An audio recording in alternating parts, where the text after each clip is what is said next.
household is in for the biggest shock of their lives. Diana, once again, has risen from the dead. This time not in ordinary remembrance or tribute, but in a carbon copy of herself, a secret daughter. DNA tests have proven that the dead queen had a secret daughter, moving King Charles to tears. How did this happen without his knowledge? Who is this secret daughter? What does this mean for the royal household who does everything to keep palace secrets within palace walls? We will soon find out. The envelope that changed everything. The sky over Buckingham Palace was unusually gray that morning, as though the clouds themselves sensed the weight of what was about to unfold. Inside the gilded walls, silence stretched like an invisible curtain. Footsteps were muffled, doors closed softer than usual. Something in the air had shifted. King Charles sat alone in his private study, his reading glasses perched low on his nose, a stack of correspondence resting untouched on the mahogany desk. The fire crackled in the hearth, but the warmth didn't reach his expression. He had been unusually pensive all week, retreating deeper into himself, leaving aides guessing and Camilla quietly watching from a distance. Then came the knock. It wasn't loud, it wasn't hurried, but it was final. His personal secretary, a man he'd trusted for over 2 decades, stepped in with a pale face and trembling hands. Without a word, he approached the desk and laid a single cream-colored envelope on the polished surface. Charles glanced at it. There was no royal insignia, just his name, handwritten in neat, unfamiliar script. "Where did this come from?" Charles asked, his voice quiet but edged. "Private courier," the aide replied, voice barely above a whisper. "They said, 'It's urgent, and only for you.'" The door clicked shut behind him. Charles hesitated before touching it. Something in his chest tightened. He reached for the envelope and slid a finger beneath the flap. What he pulled out wasn't a letter. It was a DNA report. His name, another name, a match, a 99.9% probability. A daughter. He blinked. Once, twice. The room swayed slightly. He scanned it again, this time slower, then again. Every line confirmed the same thing. The child had been conceived from one of Diana's embryos. Posthumous, protected, hidden, but real. He dropped the pages as if they had burned him. "This can't be," he muttered. His voice cracked as the whisper escaped. "This can't be real." He leaned back in the chair, hand covering his mouth, eyes wide with something between awe and anguish. The fireplace flickered across his face, casting shadows that seemed to age him a decade in seconds. His mind raced, not with politics, not with protocol, but with memories. Diana was laughing barefoot in the gardens, Diana cradling William as a baby. Diana whispered that she felt like a prisoner in gold. He remembered a moment years ago, just months before the crash. They'd met in private, away from the press and palace glare. She'd spoken cryptically about taking precautions, about securing her legacy in ways he didn't understand. He had dismissed it as Diana being Diana, emotional, unpredictable, deeply guarded. He never pressed. Now he wished he had. He looked back at the papers, then at the portrait of her on the far wall. Her eyes, frozen in oil, seemed to be looking directly at him, not with judgment, with something gentler, like a knowing sadness, a daughter, not a metaphor, not a memory, flesh and blood. He reached for the phone, then paused. Who could he tell? Camilla. No, he wasn't ready for her reaction. William, it would crush him. The press? God, the press would eat this alive. The monarchy had survived abdications, divorces, even death, but this would tear through it like lightning through dry timber. The rules of succession, the press storm, the public backlash, the unanswered questions, and yet none of that hurt more than the truth itself. She existed, and he never knew her. He rose to his feet, clutching the papers, and stepped toward the window. Outside, tourists gathered as usual beyond the gates. Cameras flashed, guards marched. Life continued as if nothing had happened, but everything had changed. King Charles didn't cry often, not in public, not even in private. But now, with the envelope still warm in his hand and Diana's eyes staring down from the wall, he broke. Tears fell, slowly at first, then freely. Decades of regret, of silence, of missed chances streamed down his face. For the first time in years, the king wasn't a monarch, he was a man, and his world had just been rewritten. The secret IVF project. The story began long before the envelope arrived, long before anyone knew to look for it. In the final turbulent year of Princess Diana's life, something unusual happened. An idea planted quietly, far from royal eyes and ears. It was a whisper born from fear, from the constant feeling that her voice was being erased. In early 1997, Diana made a trip to Switzerland under the guise of a wellness retreat. Her publicist at the time brushed it off as a health spa getaway, but in truth, she had met with a discreet fertility expert. not for a procedure but for a consultation. The idea? To preserve a part of herself, something untouched by the crown, something that could one day speak when she no longer could. It wasn't about legacy in the traditional sense. Diana didn't trust the monarchy to carry her memory. She knew even then that her boys would be shaped more by the institution than by her influence. She feared they would forget the sound of her voice and the truth of who she really was. She feared history books would reduce her to tabloid headlines and tragic endings. So she asked the doctor a question that startled him. What would it take to freeze a part of me? After her death, that consultation was quietly archived, hidden away like so many of her personal thoughts. But the doctor remembered. And someone else remembered too, her close friend and former bodyguard, who'd helped facilitate the meeting. What happened next was a chain reaction shrouded in secrecy. The embryos had been created under an alias, using a discreet clinic in Geneva. They were preserved untouched by a third party instructed to protect them for decades. A trust fund covered storage and legal blindfolds. It wasn't until years later, after the doctor passed away, that a private investor, curious and perhaps reckless, tracked down the files. The paper trail was thin but real. Frozen embryos belonging to a woman whose initials matched Diana's medical alias, confirmed by one unmistakable genetic marker: royal mitochondrial DNA. No one thought the embryos would ever be used, but in 2004 they were. Implanted into a healthy surrogate in Australia under the protection of an anonymous donor network, the child was born in complete secrecy. A baby girl. No last name, no claim, just life, unburdened and untouched by the House of Windsor. What no one predicted was that science would catch up to secrecy. 20 years later, a genealogy database pinged a match to the royal bloodline. A curious college student submitted a DNA kit for a class project. The results raised flags, quiet flags, flags that reached the desk of a retired intelligence officer with connections to the palace. And so, the envelope arrived. This wasn't just a medical miracle. It was a royal reckoning. The secret IVF project, once protected by silence, now roared to the surface with the force of 1,000 unsaid truths. Diana, it seemed, had one more chapter to write through a daughter the world had never seen. And the king, her former husband, was left holding the paper proof of the life they'd never imagined, but she'd somehow planned for. A daughter in the shadows. She had always known she was different.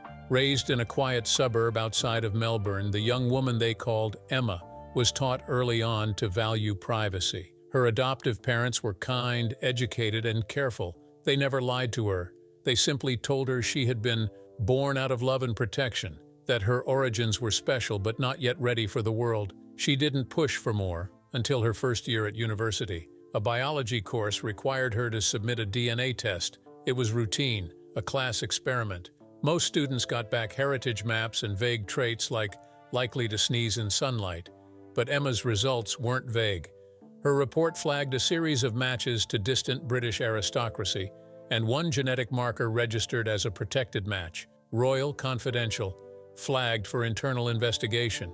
She thought it was an error, until a man in a tailored coat showed up at her university campus asking to speak with her. The meeting was brief, chilling. The man wouldn't give his name, only credentials.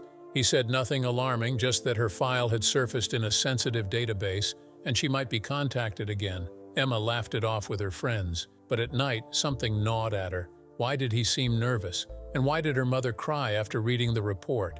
That night she searched Diana Spencer's photo archives. Her heart stopped. She saw herself, the curve of the chin, the slight downturn in the eyes, the exact shape of the hands folded gently in her lap, a mirror wrapped in 30 years of history and heartbreak. Her mother confessed the next morning. Everything. The IVF, the sealed documents, the anonymity, the fear. Emma didn't cry. She didn't scream. She simply stood in front of the mirror and stared for a long time.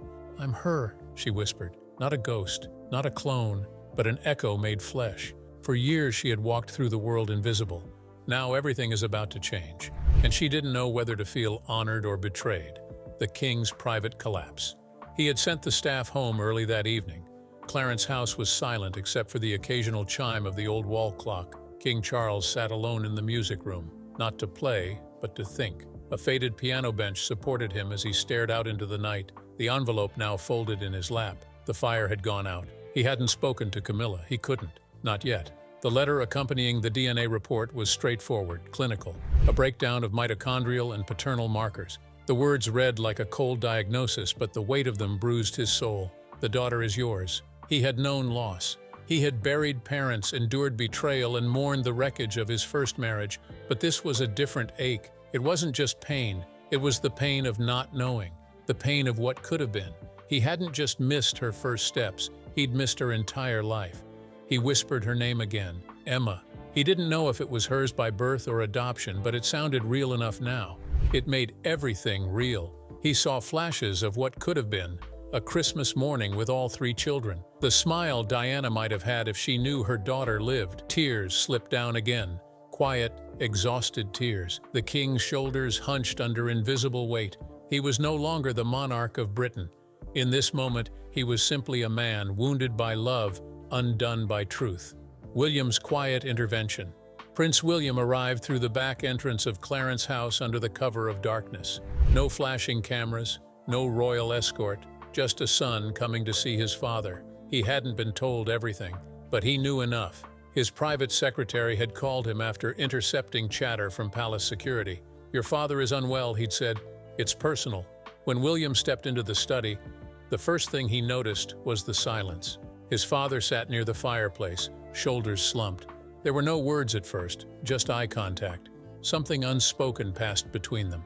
Charles offered the envelope. William read it slowly, silently. He didn't flinch. He didn't speak, but his breath caught, and his hands trembled slightly. When he finished, he handed it back and sat beside his father. "She's real," Charles said.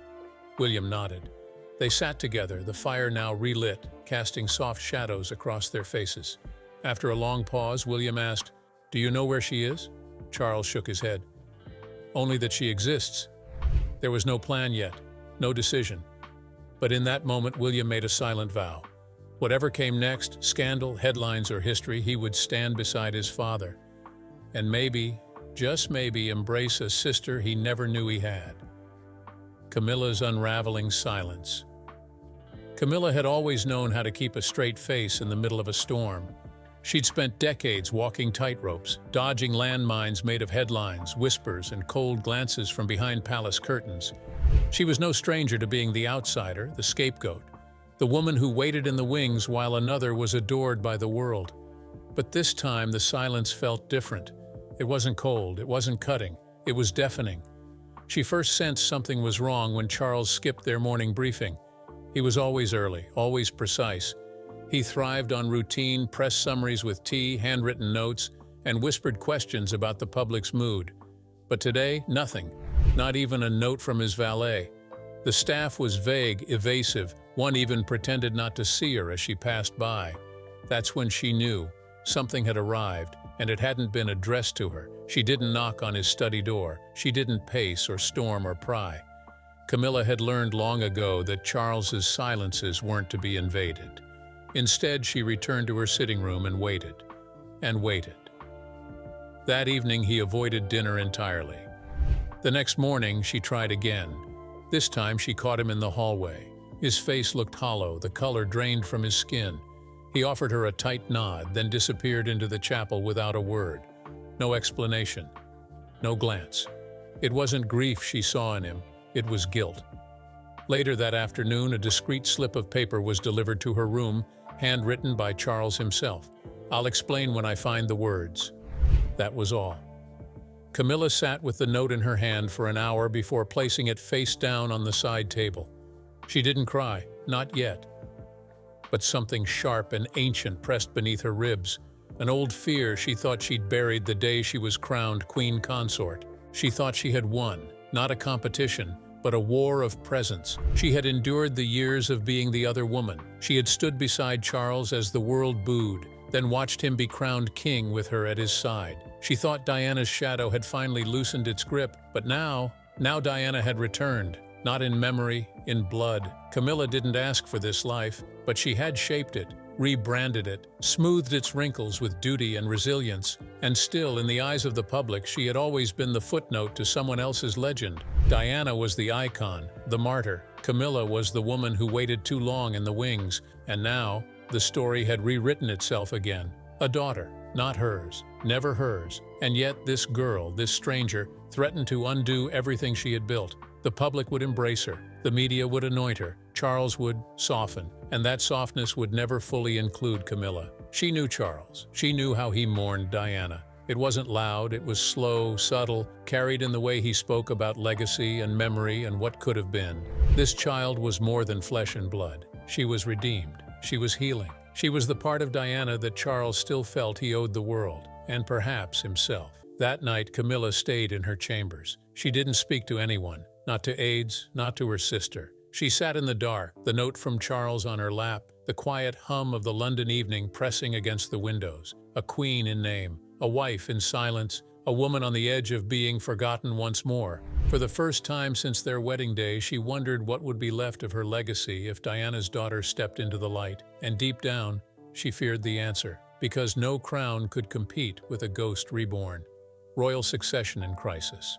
The monarchy had survived revolutions, abdications, divorces, and death, but never this. The corridors of Parliament buzzed with urgency. Behind closed doors, constitutional scholars, church leaders, and senior government officials pored over law books older than the crown itself. They whispered about bloodlines, legitimacy, and a child born not in scandal, but in scientific complexity. Posthumous IVF, a term few had ever thought would intersect with royal succession. And yet here they were, trying to untangle centuries of tradition with modern biology staring them in the face. The question was deceptively simple. Could a daughter born from Princess Diana's frozen embryos claim a place in the line of succession? The answers were anything but. Historically, royal succession hinged on legitimacy, birth within wedlock, lineage through marriage. But Emma, the daughter now at the heart of the storm, had no birth certificate linking her to Charles. She had no palace christening, no royal records, no public acknowledgement, only DNA. Pure, undeniable proof of her bloodline. Biology is not protocol, one senior advisor scoffed behind closed doors, but others disagreed. Blood is everything in monarchy. If she's Diana's child and Charles's, how do we not acknowledge her? The Archbishop of Canterbury was briefed in private, brought in to advise on spiritual precedent. He requested time to pray. The Prime Minister was less philosophical. His advisors warned him the monarchy was at a constitutional breaking point. If the palace mishandled this, it wouldn't just be a scandal, it could be a crisis of public trust. The Commonwealth nations watched from afar. Canada, Australia, and New Zealand issued cautious statements. This is a domestic matter for the United Kingdom. But behind the scenes, ambassadors reported growing unease. The idea of a hidden heir brought forth by science sparked fierce debates in cabinets and newsrooms alike. Social media platforms exploded with theories. Hashtags trended. Diana's daughter, bloodline truth, monarchy in question. And still, Buckingham Palace remained silent. Inside Clarence House, lawyers came and went at odd hours. Drafts of possible responses were drawn up, shredded, rewritten. Could Emma be given a title? Would it imply royal status? Could she be acknowledged without disrupting the line of succession? Prince William, who had kept a level head through the storm, finally asked the question everyone avoided. What if she doesn't want the crown? What if she just wants the truth? That was the part they hadn't considered. Amid the legal knots and press panic, no one had asked what Emma wanted. Was she a claimant, or just a young woman seeking identity? Meanwhile, a copy of the DNA report had quietly reached the desk of the Lord Chancellor. He sat alone with the file, reading the name of the woman born 23 years ago under layers of secrecy and love. She was not just a biological anomaly. She was a citizen, a daughter, a royal without a place, and the laws of the land had no words for her. As the nation waited for a royal decree, the monarchy stood at a precipice. The rules written by kings and queens who never imagined test tubes or embryo freezing now faced their greatest test. A new generation watched, not for protocol, but for courage, because what came next wouldn't just define Emma's future, it would redefine the very meaning of royalty, the people's princess, the people's legacy. They gathered outside Buckingham Palace by the thousands,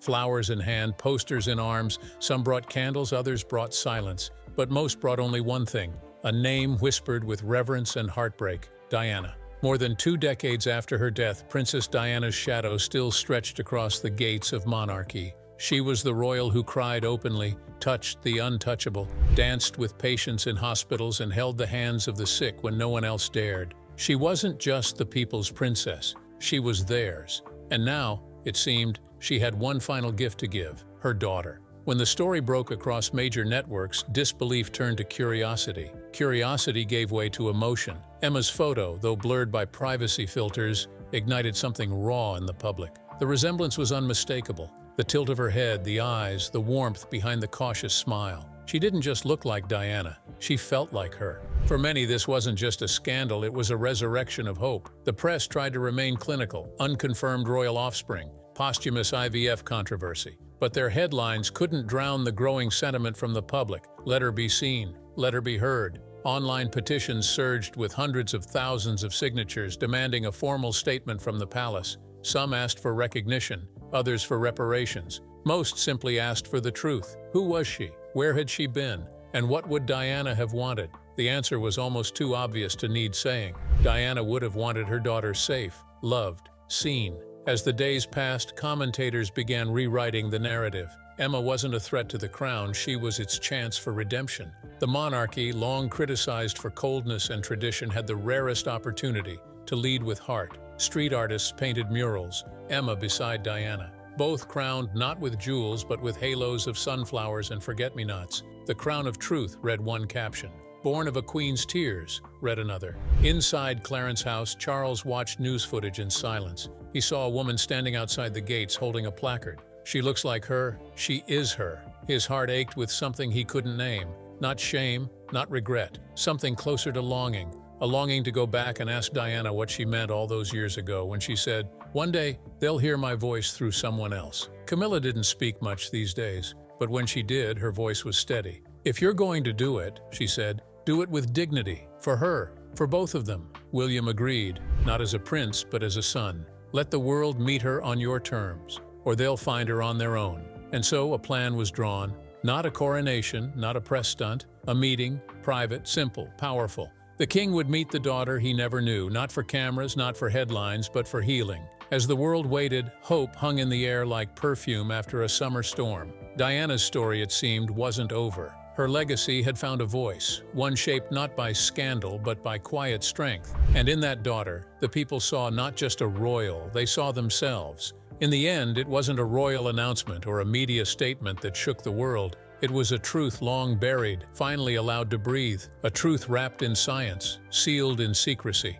and carried quietly in the veins of a young woman who never asked to be royal, only to know where she came from. King Charles's tears weren't for protocol, they were for time lost, for words never spoken, for a daughter he never held as a baby, whose first steps he missed, whose voice echoed with the ghost of someone he once loved and lost. It was grief, yes, but also something gentler, a strange kind of grace. For Emma, the world became louder, the questions are sharper, the cameras are closer. Yet in the chaos, she stood still, neither claiming a throne nor rejecting her roots. She carried herself not as a royal but as a bridge between past and present, between what was hidden and what needed to be healed. The monarchy now faces a crossroads it never planned for, one paved not by crowns or bloodlines alone, but by courage, the courage to acknowledge that truth, no matter how inconvenient, has the power to cleanse even the oldest institutions. Diana once said she wanted to be a queen in people's hearts.